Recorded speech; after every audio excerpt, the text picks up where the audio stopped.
Повеќе забелешки, а помалку пофалби за дел од измените на Законот за јавно обвинителство кој влезе во собраниска процедура. Обвинителката од Скопското обвинителство Лидија Рејчевиќ го пренесе ставот на нејзините колеги дека не се испочитувани препораките за тоа колкав треба да биде процентот од даночните приходи кој ќе се одвои за јавното обвинителство. Наспроти сегашното решение за јавното обвинителство да се одвои најмалку 0,4% од даночните приходи на државата. Обвинителството од кое што доаѓам реагира на оваа состојба. И реагира на сите обиди да платата на јавниот обвинител, било преку коефициент или било каков друг облик, да се намали. Зошто?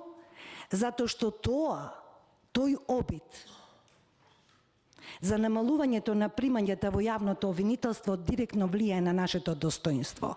Проблематични за дел од експертите се и одредбите за разрешување на државниот обвинител, но и кој се може да биде избран за оваа позиција. Па вели, доколку сериозно го наруши јавниот ред, крајно недолично се однесува или со други постапки и однесувања, извршени намерно, повторно со злоупотреба или со грубо невнимание, нанесе штета на угледот на јавното обвинителство.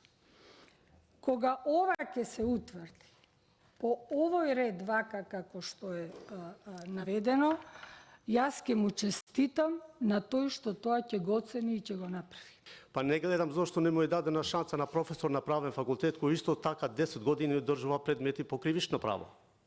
Или може да се преформулира професор на правен факултет кој што претходно работил 10 години во правосудните органи.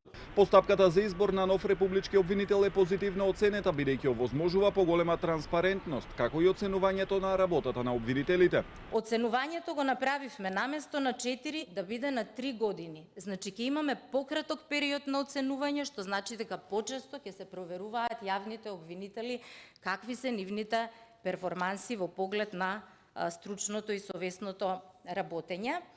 И ова беше позитивно оценето од страна на Венецијанската комисија. Минатата недела Законот за јавно обвинителство го помина првото читање, а пратениците од опозицијата најавија дека ќе поднесат амандмани. Паралелно со новиот закон, веќе утре ќе биде избран и новиот државен обвинител Ненад Савески.